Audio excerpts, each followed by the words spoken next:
Assalamualaikum warahmatullahi wabarakatuh.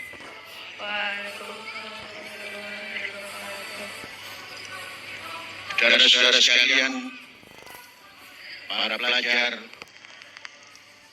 para wali belajar dan seluruh sivitas akademika Az-Zaitun,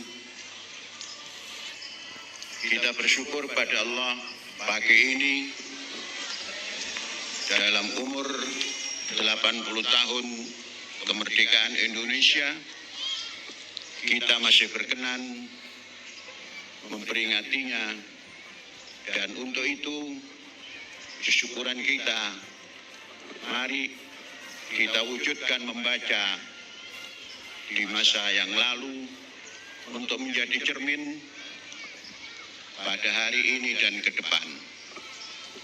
Saudara-saudara, maksud daripada kemerdekaan adalah untuk menghilangkan seluruh penjajahan. Penjajahan berbentuk apapun. Bangsa Indonesia dari sejak 1600 telah masuk dalam arena antar bangsa, arena internasional, di dalam kehidupan kapitalisme.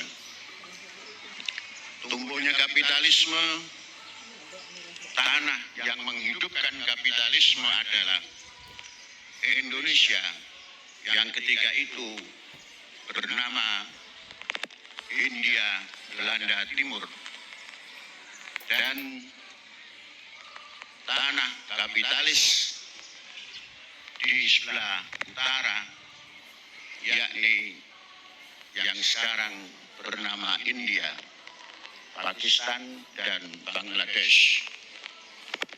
Hadirin sekalian, kapitalisme berdiri dari negara Amerika Barat yang disponsori oleh Belanda atau Nederland dan Inggris. Mereka adalah pencipta kapitalisme, dan ladangnya adalah hari ini namanya Indonesia dan juga Hindia Besar. Saudara-saudara, 1600 dengan dinamikanya ada VOC, kemudian ada tanam paksa di Indonesia, kemudian ada politik etis, kemudian ada Sumpah Pemuda.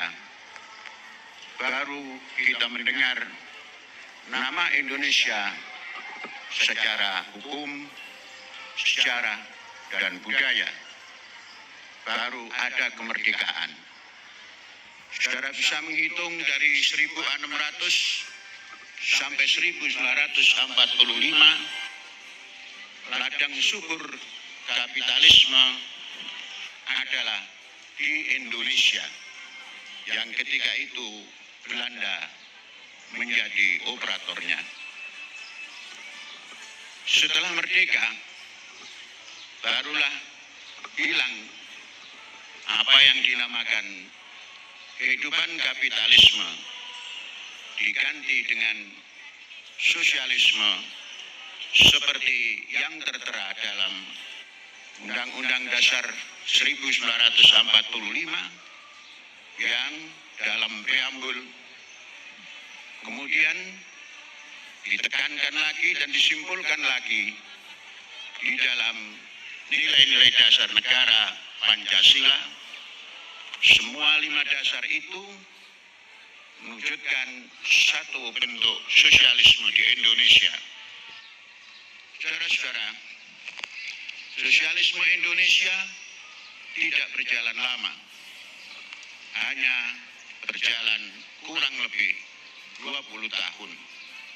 Baru kembali lagi kepada kapitalisme yang dimulai dari 1966 di bawah pimpinan Presiden Republik Indonesia Jenderal Besar Haji Muhammad Soeharto.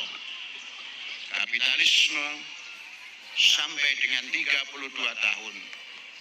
Kemudian terjadilah reformasi, maka kapitalisme lebih merajalela lagi sampai dengan hari ini. Kalau kita bercermin kepada sejarah dan perjalanannya, maka bangsa Indonesia sampai dengan hari ini bermadhab kepada kapitalisme dalam segala bidang. Maka bagaimana kita ke depan sebagai bangsa punya hak untuk mengembalikan kehidupan yang kapitalistis ini kepada kehidupan mewujudkan keadilan sosial, yakni kehidupan yang sosialisme yang bisa menjadi simbol siapa yang kaya, maka harus bersikap istighfar, besar hati, mau membagi, dan siapa yang belum sempat kaya, maka harus tampil dengan sederhana mengikuti gelombang perjuangan bangsa untuk menuju kehidupan yang sejahtera dan sosialistis. Di sana ajaran ilahi mengatakan, "Faman kana ghaniyan falyasta'fif, wa man kana faqiran falyakul bil ma'ruf." Untuk menciptakan kehidupan yang sosialis ini, yang jalan terbaik adalah mewujudkan pendidikan yang sempurna. Kita masuk di dalam arena itu untuk mewujudkan kehidupan sosialis di negeri Indonesia. Satu-satunya jalan melalui pendidikan, agar semua rakyat dan bangsa ini terdidik semuanya, sehingga menjadi bangsa yang terdidik di zaman ini dan ke depan dalam memperingati 100 tahun kemerdekaan Indonesia Raya itu.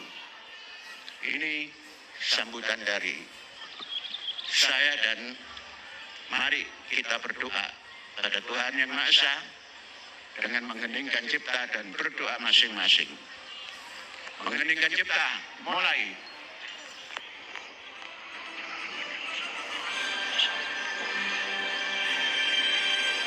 Selesai. Untuk ini kita sudahi peringatan Hari Kemerdekaan Republik Indonesia yang ke-80 ini, dan mari kita pekikkan suara merdeka. Merdeka! Merdeka! Merdeka! Merdeka! Merdeka! Assalamualaikum warahmatullahi wabarakatuh.